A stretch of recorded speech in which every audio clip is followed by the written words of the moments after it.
Saudara-saudari terkasih dalam Kristus, hari ini Kamis 6 Oktober 2022 dalam pekan biasa ke-27 tahun C. Bacaan dibawakan oleh Teresia Suminto, Mazmur dilantunkan oleh Lucia Andri, dan renungan ditulis oleh Robertus Suparjo. Selamat menekuni Sabda Allah. Marilah kita semakin mengasihi, semakin peduli, dan bersaksi.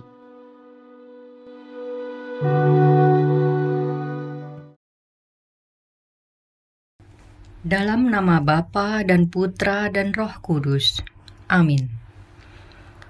Allah Bapa yang Maha Kasih, kami mengucap syukur atas berkat-Mu untuk hari ini. Kami boleh menikmati hari yang baru, mengalami berkat sehat, keluarga yang utuh, dan rezeki yang cukup, serta sukacita. Kami mohon, sertai kami dalam mengisi hari ini, agar sejalan dengan kehendak-Mu. Bukalah hati dan pikiran kami, agar dapat mengerti apa yang Kau kehendaki melalui sabda-Mu pada hari ini. Biarlah pesan sabda-Mu yang kami terima hari ini menjadi pegangan dan panduan langkah hidup kami sepanjang hari ini, agar kami sungguh-sungguh dapat menjadi anak-anak yang baik bagi-Mu. Demi Kristus Tuhan dan pengantara kami, kini dan sepanjang masa. Amin.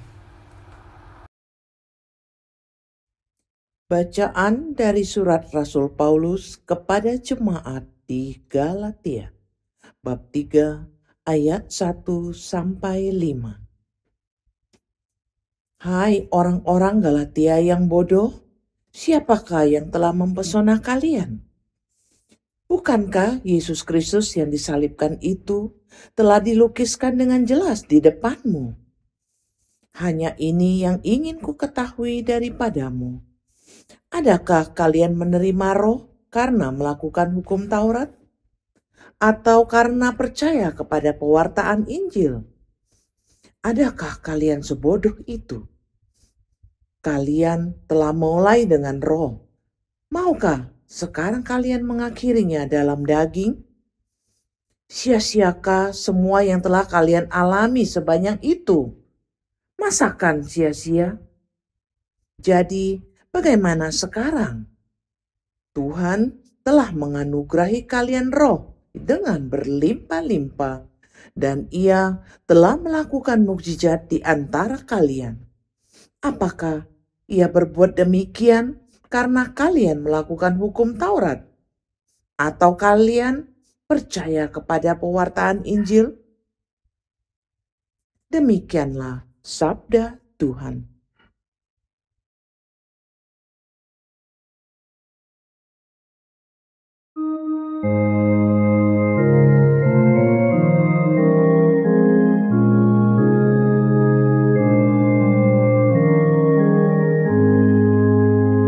Terpujilah Tuhan Allah Israel, sebab Ia mengunjungi umat-Nya. Tuhan menumbuhkan sebuah tanduk keselamatan bagi kita di dalam keturunan Daud hamba-Nya, seperti yang difirmankannya sejak purbakala oleh mulut nabi-nabinya yang kudus. Terpujilah Tuhan Allah Israel, sebab Ia mengunjungi umat-Nya. Ia melepaskan kita dari musuh-musuh kita dan dari tangan semua lawan yang membenci kita, untuk menunjukkan rahmat-Nya kepada nenek moyang kita dan mengingat akan perjanjian-Nya yang kudus. Terpujilah Tuhan Allah Israel,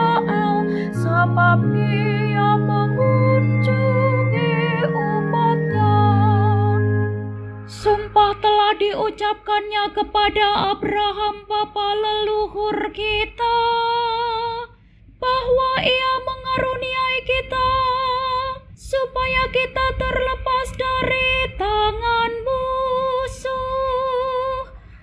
dapat beribadah kepadanya tanpa takut, dalam kekudusan dan kebenaran di hadapannya seumur hidup kita. Terpujilah Tuhan Allah Israel, sebab Ia mengunjungi umat-Nya.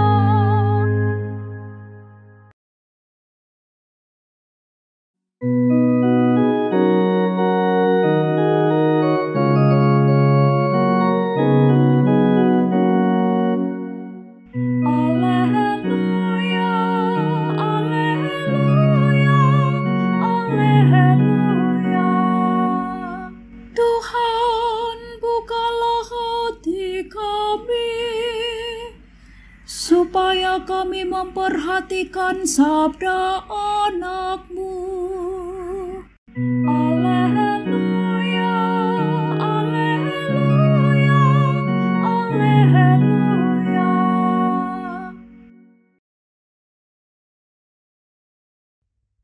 Inilah Injil suci menurut Lukas, bab 11 ayat 5-13. Pada waktu itu, sesudah mengajar para murid berdoa, Yesus bersabda kepada mereka, "Jika di antara kalian ada yang tengah malam pergi ke rumah seorang sahabat dan berkata kepadanya, 'Saudara, pinjamkanlah aku 3 buah roti, sebab seorang sahabatku dalam perjalanan singgah di rumahku, dan aku tidak mempunyai apa-apa untuk dihidangkan kepadanya.' Masakan ia yang di dalam rumah itu akan menjawab, 'Jangan mengganggu aku. Pintu sudah tertutup, dan aku serta anak-anakku sudah tidur. Aku tidak dapat bangun dan memberikannya kepadamu.' Aku berkata kepadamu, sekalipun dia tidak mau bangun dan tidak mau memberikan sesuatu, meskipun ia itu sahabatnya, namun karena sikap sahabatnya yang tidak malu-malu itu, pasti ia akan bangun dan memberikan apa yang dia perlukan. Oleh karena itu aku berkata kepadamu, mintalah, maka kamu akan diberi. Carilah, maka kamu akan mendapat. Ketuklah, maka pintu akan dibukakan bagimu. Karena setiap orang yang meminta akan menerima, dan setiap orang yang mencari akan mendapat, dan setiap orang yang mengetuk akan dibukakan pintu. Bapa manakah di antara kalian yang memberi anaknya sebuah batu kalau anak itu minta roti? Atau seekor ular kalau anaknya minta ikan? Atau kalajengking kalau yang diminta telur? Jika kalian yang jahat tahu memberikan yang baik kepada anakmu, betapa pula Bapamu yang di surga. Ia akan memberikan Roh Kudus kepada siapapun yang meminta kepadanya. Demikianlah sabda Tuhan.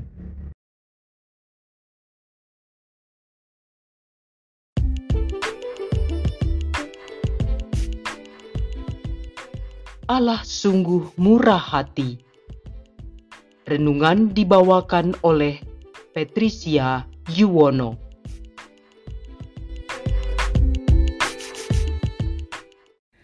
Bapak, Ibu, saudara-saudari, kaum muda, dan anak-anak yang terkasih dalam Yesus Kristus. Setelah kita mendengarkan 2 bacaan di atas, mari kita sejenak mengambil pesan dan memaknainya untuk kita jadikan pegangan hidup sepanjang hari ini. Pada bacaan pertama, Paulus mengingatkan orang-orang Galatia pentingnya menjadi orang yang konsisten. Paulus mengatakan, "Adakah kamu sebodoh itu? Kamu telah mulai dengan roh. Maukah kamu sekarang mengakhirinya di dalam daging? Sia-siakah semua yang telah kamu alami sebanyak itu? Masakan sia-sia?" Mereka telah diselamatkan oleh Yesus. Mereka telah dikasihi oleh Allah. Paulus mengajak orang-orang di Galatia untuk tidak menyia-nyiakan roh yang telah mereka terima. Pada bacaan Injil hari ini merupakan kelanjutan dari bacaan hari kemarin, berbicara tentang hal berdoa. Doa merupakan dialog dan pertemuan intim manusia dengan Allah yang Maha Kuasa. Melalui bacaan hari ini, Lukas menyajikan tentang bagaimana meminta kepada Allah. Yesus mengajarkan bahwa dalam meminta, karena kita memang membutuhkan, kita mesti meminta dengan sikap hati yang teguh dan tidak mudah putus asa. Dalam Injil digambarkan, karena sikapnya yang tidak malu itu, ia akan bangun juga dan memberikan kepadanya apa yang diperlukannya. Allah adalah Allah yang murah hati. Ia juga Allah yang peduli akan apa yang kita butuhkan, bukan yang kita inginkan. Karena Allah adalah Allah yang murah hati, maka kita yang membutuhkan hendaknya meminta dengan sungguh-sungguh, tidak mudah putus asa. Hanya mereka yang bertahan, tidak mudah menyerah, ulet, dan dapat bertahan, Allah akan memenuhi kebutuhannya. Oleh karena itu, Yesus dengan sangat lugas menyampaikan suatu kesimpulan. Oleh karena itu, aku berkata kepadamu, mintalah, maka akan diberikan kepadamu. Carilah, maka kamu akan mendapat. Ketoklah, maka pintu akan dibukakan bagimu. Karena setiap orang yang meminta, menerima, dan setiap orang yang mencari, mendapat. Dan setiap orang yang mengetok, baginya pintu dibukakan. Mengapa Lukas berbicara seperti itu? Alasannya juga sangat jelas. Jika kamu yang jahat tahu memberi pemberian yang baik kepada anak-anakmu, apalagi Bapamu yang di surga, Ia akan memberikan Roh Kudus kepada mereka yang meminta kepadanya. Allah adalah Bapa yang murah hati, yang baik hati, melampaui kebaikan Bapa duniawi kepada anak-anaknya. Bapak, Ibu, saudara-saudari, kaum muda, dan anak-anak yang terkasih, sungguh hari ini kita pantas bersyukur memiliki Allah yang baik dan murah hati. Untuk itu, Yesus mengingatkan kita akan pentingnya iman, pentingnya kita menjaga, memupuk iman kita, agar kita semakin mengerti kehendak Allah. Doa adalah dialog dan komunikasi kita kepada Allah, mesti kita lakukan secara benar di hadapannya. Allah tidak pernah mengabaikan kebutuhan kita. Ia murah hati, akan selalu memberikan apa yang kita butuhkan. Ia akan mengabulkan permohonan kita, karena memang itu adalah kebutuhan hidup kita. Allah selalu membuka tangannya untuk menolong kita, memberikan yang terbaik untuk kita. Allah selalu terbuka untuk melayani kita setiap saat, tak terbatas waktu. Ia selalu membuka pintu untuk kita. Pertanyaannya adalah, apakah kita sungguh-sungguh telah menyampaikan apa yang kita butuhkan, bukan apa yang kita inginkan? Apakah kita mampu mensinkronkan kebutuhan kita dengan kehendak Allah? Apakah cara kita, waktu kita menyampaikannya kepada Allah, sudah dengan cara yang benar, waktu yang tepat? Marilah, pesan Yesus hari ini kita jadikan dasar untuk membangun komunikasi, dialog yang lebih baik kepada Allah, untuk memohon apa yang sungguh-sungguh kita butuhkan, agar kita dapat memperoleh sukacita, baik di dunia maupun di akhirat nanti. Berkah dalam. Marilah berdoa. Allah Bapa yang Maha Baik, Engkaulah sahabat siapa saja yang mencari Engkau. Hari ini, kami boleh belajar bersama Yesus bagaimana kami harus berdoa. Yesus mengajarkan kepada kami agar kami memiliki sikap yang tidak mudah menyerah, tidak mudah berputus asa, melainkan sikap yang teguh, kokoh, dan dilandaskan pada iman yang mendalam akan Engkau. Karena dengan demikian, kami dapat mengerti dengan baik apa sesungguhnya yang kami butuhkan dalam hidup, dan Engkau akan memberikannya kepada kami. Oleh karena itu, bantulah kami agar selalu mampu membuka hati, memasang telinga kami untuk dapat mengerti apa yang Kau kehendaki dan menyelaraskan hidup kami denganmu. Demi Kristus, Tuhan dan pengantara kami, kini dan sepanjang masa. Dalam nama Bapa dan Putra dan Roh Kudus. Amin.